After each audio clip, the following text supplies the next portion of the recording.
Tonight, National Assembly releases certified true copies of 4 tax acts to the public. 2 chambers of the National Assembly pledge support to Super Eagles' victory.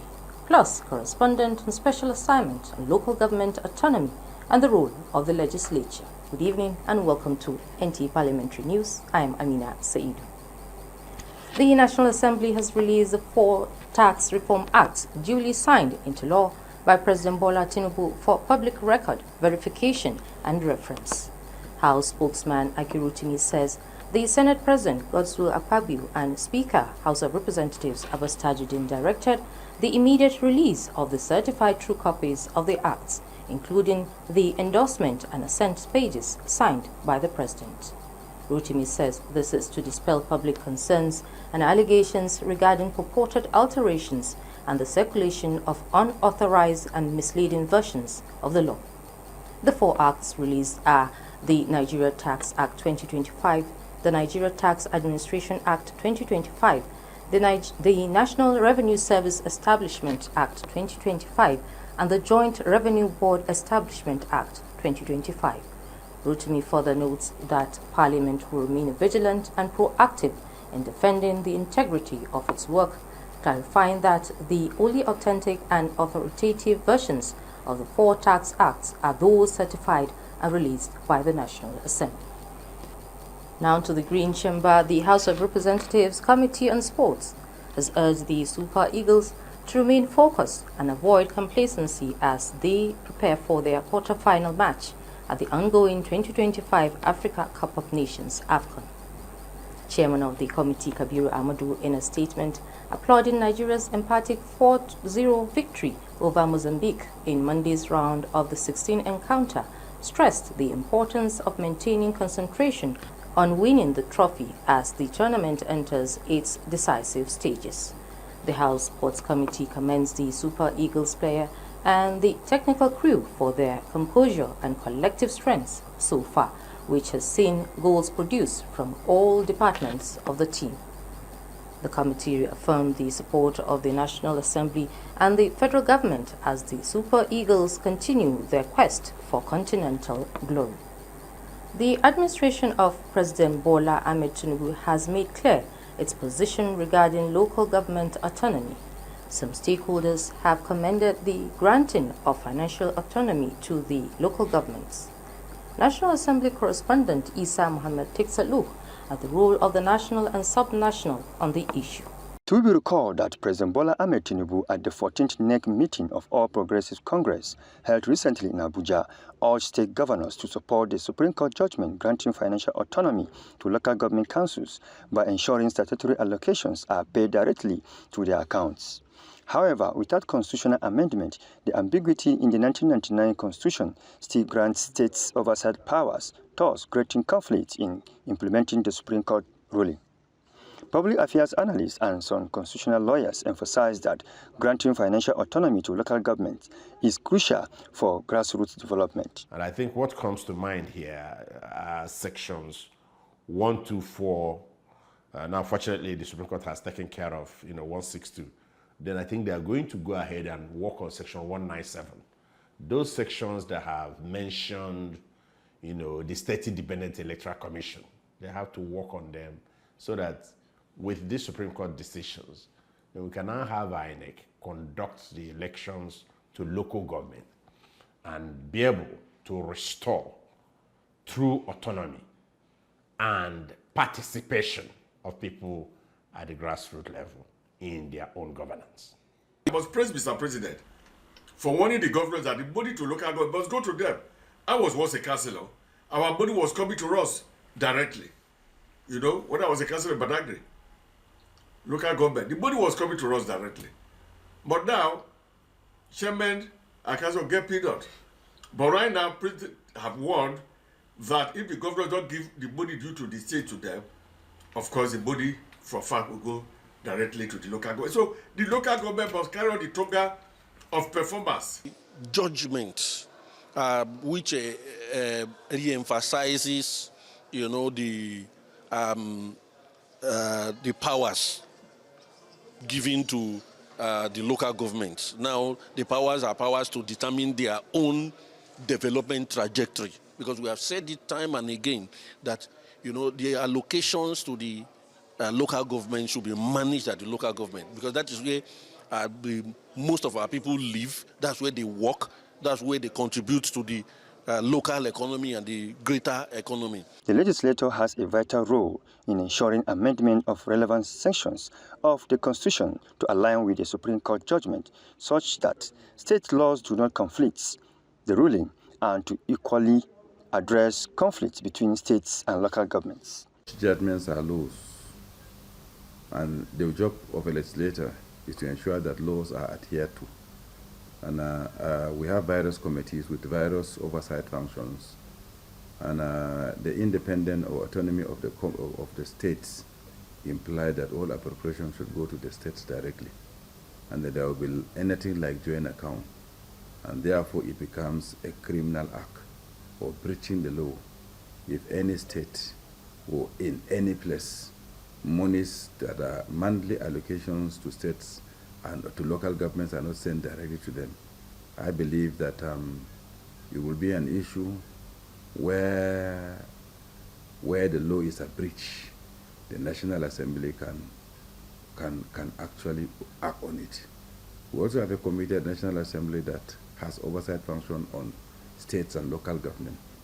It will be their duty, and will be the duty of the National Assembly in its totality, because whenever any breach of the law is observed, it can be an issue of urgent public importance in the National Assembly. They are hopeful that the ongoing constitutional amendment will address this long-standing legal lacuna. In Abuja, Isa Muhammad, NTA News. Joining us to discuss the Supreme Court ruling on the local government autonomy is the former chairman, Senate Committee on Rules and Business, Senator Ita Inang. With the Supreme Court ruling granting financial autonomy to local governments in Nigeria, can you explain the concept of local government autonomy? Financial autonomy is a situation where each tier of government is independent of the other, but interdependent on each other. A situation where the federal government is the trustee of the state and the local government. It generates and pools all the monies of the federation into an account called the federation account. And then that money is distributed into three places. One, into for the federal government, state government, and local government. And each arm of federal government, state government, and local government are to receive their monies wholly, independently, and fully into their own respective accounts. The local government is an arm of government, independent of the state government. But the Constitution provides that the money of the local government should pass through joint accounts. And it is intended that as the money of the local government goes through joint account, the federal government allocation at Federation Account Allocation Committee will be paid into the account called the joint account, where the federal government's money will come to meet the state government's contribution to the local government, and it is shared to the local government. The essence of the money going through a joint account was intended so that when the money goes from the federal government, the state government's contribution to that local government will also be added and given to each local government. But the state government now behaves as if the money was given to it as for its own to manage for the local government. What are the implications of the Supreme Court ruling vis-à-vis provision of the Constitution on state government oversight in the affairs of the local governments? Declaration that the amount distributed to and standing to the credit of a local government council in the federation account must be paid by the federation to only democratically elected local government councils and no other body or institution.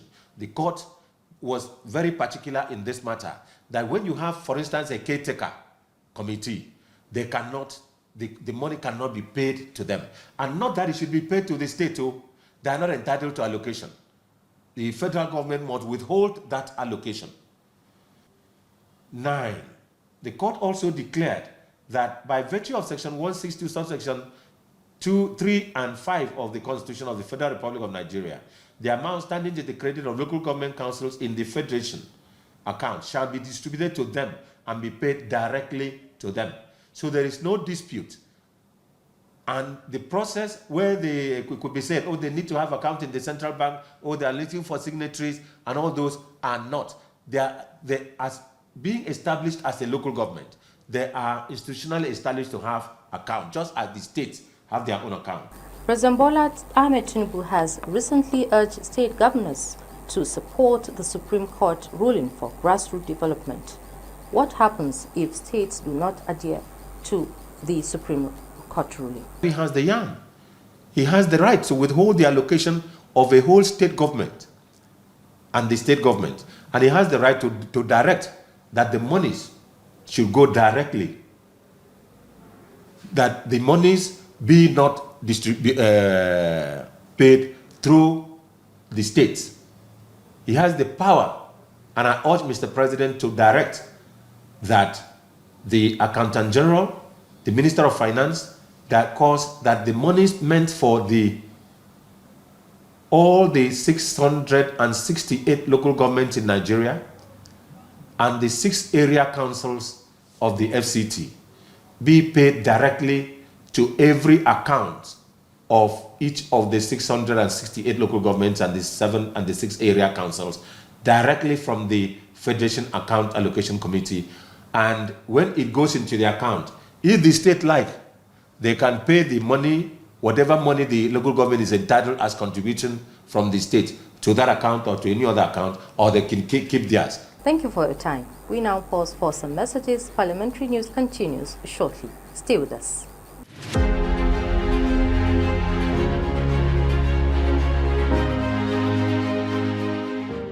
Some moments never fade. Some debates still echo, and some decisions continue to shape our future. Stay back in time with us as we revisit the redefining plenary sections of Nigeria's National Assembly. From intensive debates to landmark legislations, from voices of yesterday to lessons for today, we bring history alive. This is from the archives, where the past speaks to the present, and history guides the future. We write history, revisit the debates. From the archives, only on NTA Parliament. Watch us on DSTV channel, Go TV channel, Star Times channel, and free to air.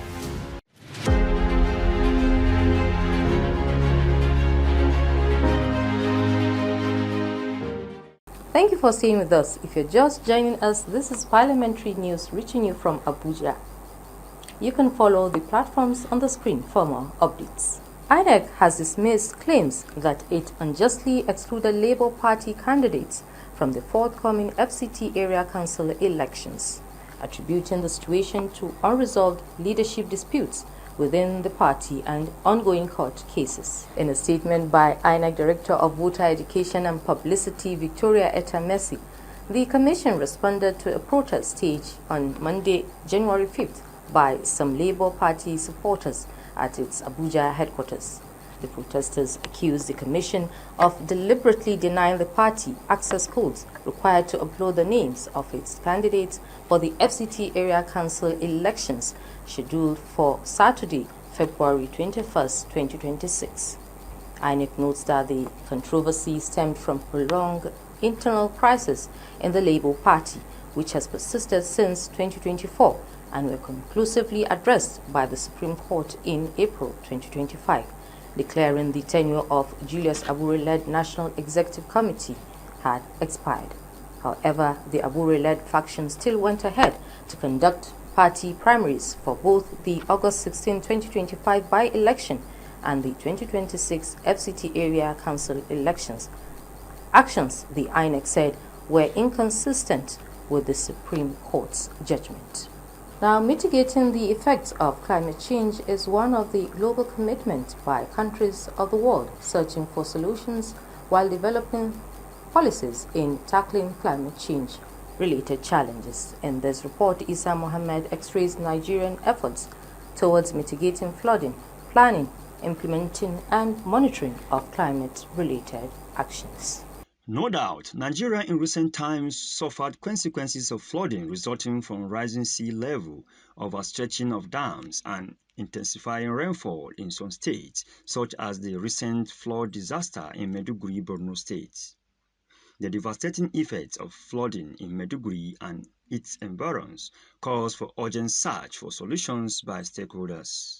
To mitigate future occurrence, relevant authorities and stakeholders have begun to come up with precautionary measures and solutions such as transition to renewable energy, implementing sustainable agricultural practice, protecting and restoring forests, encouraging tree planting, promoting energy efficiency, and implementing effective waste management.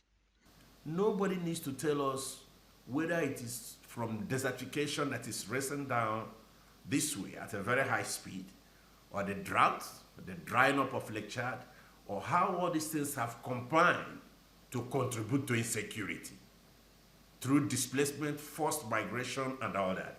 These things are real and we are experiencing them. So all hands must be on deck to be able to accomplish this. Another effort was the Abidjan Declaration by African Network of Parliamentarians on Climate Change, with the focus on strengthening the role of parliaments of national and international on climate change commitments in Africa. Nigerian representative to the Abidjan Declaration, Dr. Ahmed Adamu Saba, said the convention has provided a continental framework for a collective action and enhanced cooperation in addressing climate. Recently, we have drought. Presently, flood that affect the common people. All these things are negative aspects of the climate change. When it comes, where do they run to? Who's going to give the support? And so also about the carbon emission. That is how to manage the carbon emission, how to invest, how investors will come and invest on carbon emission. The focus is geared towards achieving environmentally sustainable and climate-resilient economies and communities in Africa and Nigeria. Stakeholders believe that by domesticating Abidjan Declaration with urgent need to work together to enhance sustainable environments, natural resources management, and commitments, flood risks and climate change threats will be reduced. In Abuja, Isa Muhammad, NTA News. Many civil and public servants in Nigeria continue to live from paycheck to paycheck due to limited understanding of budgeting, investment, and long-term financial planning. But the Nigerian Television Authority is stepping in to change that narrative, empowering its workforce with essential financial literacy skills to secure their future. Maria Adu Zakari has more. Financial literacy plays a vital role in how effectively individuals manage their resources and remain compliant with financial regulations. Yet, for many public servants, it is still the missing link in their financial journey. A 2023 survey by the Central Bank of Nigeria shows that only 26% of Nigerian adults are financially literate, leaving the majority vulnerable to debt, poor investment choices, and inadequate retirement planning. When you invest in bonds and treasury bills, you know exactly how much you are going to get as your return on investment. Whether you are investing in savings bonds, which the government reels out every month, or you are investing in FGN bonds or Euro bonds, which you can secure your investments in foreign currencies, they remain the best most stable return investment options for those who do not have high risk appetite currently. To change this narrative, the management of the Nigerian Television Authority is empowering its staff with practical financial management skills, from budgeting and savings discipline to investment options and pension optimization, helping them make informed decisions and secure a brighter financial future. There's a need for us to diversify our streams of income. There's also need for us to cultivate a saving habit so it can help us. This forum is expected to boost staff capacity in handling their finances. Maria Ado Zakari, NTA News. Now to State Assembly matters. The Yobe State House of Assembly has received a report of House Standing Committee on Transport and Energy on a bill for an act to repeal and reenact the Rural Electrification Commission. This is to generate, supply, transmit and sell electricity at rural areas of the state. Babagana Kolo has more. At the end of the year 2025, the Yobe State Assembly received the report from the chairman of the committee, Saminu Musa Lawan. There is a need to redraft the short title of the bill, indicate the laws to repeal and enact. 2.